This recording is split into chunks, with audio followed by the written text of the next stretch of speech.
तो ये जो पाकिस्तान ने बहुत जबरदस्त फिलिस्तीनी मौकिफ की तायद की है यूनाइटेड नेशन में, इस पे हुकूमत को अप्रिशिएट करना चाहिए। हुकूमत काम नहीं करती तो भी बुरा भला कहते हैं, कुछ अच्छा करके आ जाए तो भी बुरा भला कहना है, तो फिर तो इसका मतलब तुम हल चाहते ही नहीं हो। और फिलिस्तीनियों की जगह अपने आप को रख के सोचो कि तुम पे ये जुल्म हो रहा होता, अगर शहबाज शरीफ का ये बयान गलत होता ना तो फिलिस्तीनी कह देते कि गलत है, हम इस पे राजी नहीं है। उनकी तरफ से कोई बयान नहीं आ रहा और हम सारे नेक शरीफ शिफा बनके फिलिस्तीन, हम तो पूरा जो है ना ये तकसीम हमें कबूल नहीं है, तो फिलिस्तीनी बोलेंगे कबूल नहीं है तो फिर होगी बात। तो मुद्दा सुस गवाह चुस बनने की कोशिश मत करो। ये बिल्कुल ऐसे ही है, ईरान से हमारे 100 इख्तिलाफात हैं, लेकिन ईरान ने फिलिस्तीनियों की मदद की है।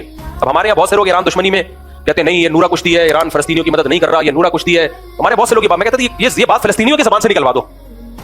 फिलिस्तीनी कहे कि ईरान 2 नंबरी कर रहा है, फिलिस्तीनी कहे कि ईरान में जो हमारे लीडर को शहीद किया गया है ईरान ने मरवाया है, वो तो नहीं कह रहे और आप कह रहे हो। इसका मतलब ईरान से जो आपकी जाती दुश्मनी है उसको आप किसी और तरीके से निकाल रहे हो। तो ईरान कोई शरीफ शुरफा मुल्क नहीं है, मैं कोई ईरान की तारीफ नहीं कर रहा, बहुत से जुर्म ईरान के कंधे पे भी हैं, लेकिन जितने हैं उतने डाले जाएं, जो नहीं है वो नहीं। ईरान ने फिलिस्तीनियों की बेतहाशा मदद की है और उस मदद के सिले में ईरान को कुर्बानी देनी पड़ी है, भुगतना पड़ा है। ईरान में मिसाइल आके गिरे हैं, उनका आर्मी का ऑफिसर शहीद हुआ है, तो ये सारी कुर्बानियां फिलिस्तीनियों की मदद की वजह से दी है ईरान ने, तो इसमें ईरान को अप्रिशिएट करना बनता है।